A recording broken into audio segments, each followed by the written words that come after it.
नमस्कार, SWB में आपका स्वागत है। मंगलवार को सुप्रीम कोर्ट ने पश्चिम बंगाल में 8 चरणों में विधानसभा चुनाव कराने के चुनाव आयोग के फैसले को चुनौती देने वाली याचिका को खारिज कर दिया है। साथ ही अभियान के दौरान भाजपा और उसके नेताओं को जय श्री राम के नारे को इस्तेमाल करने से रोकने की मांग की है। जानिए विस्तार से पूर्ण समाचार। मुख्य न्यायाधीश एस.ए. बोबडे की अध्यक्षता वाली पीठ ने शुरू में याचिकाकर्ता से कहा कि वो कलकत्ता उच्च न्यायालय का दरवाजा खटखटाए। पीठ ने कहा, मैं एक फैसले पर भरोसा करती हूँ। यह कोई चुनाव याचिका की बात नहीं है। एक पार्टी धार्मिक नारे का उपयोग कर रही है। मुझे उच्च न्यायालय में क्यों जाना चाहिए?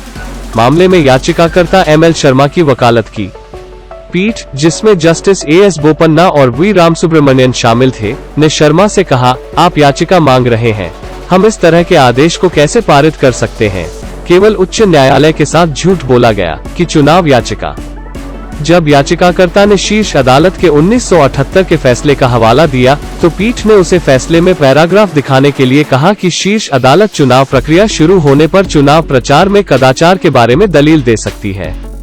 शर्मा ने कहा कि इस मामले की सुनवाई कल होगी और पीठ ने कहा, हम इसे बार बार नहीं पढ़ सकते हैं, इसे अभी पढ़ें। ठीक है, हम आपसे सहमत नहीं हैं, खारिज कर दिया, पीठ ने कहा। याचिका में पश्चिम बंगाल में 8 चरण के चुनावों को रोकने के लिए शीर्ष अदालत के निर्देश की मांग की गई थी, जिसमें आरोप लगाया गया था कि यह संविधान के अनुच्छेद 14 जीवन के अधिकार और अनुच्छेद 21 जीवन के अधिकार का उल्लंघन करता है।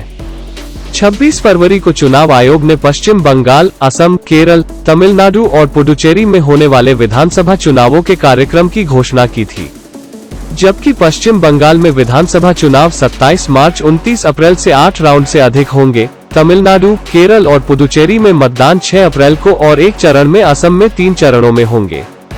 अपनी याचिका में शर्मा ने पश्चिम बंगाल में चुनाव के दौरान धार्मिक नारों के कथित जप में FIR दर्ज करने के लिए CBI को निर्देश देने की भी मांग की थी।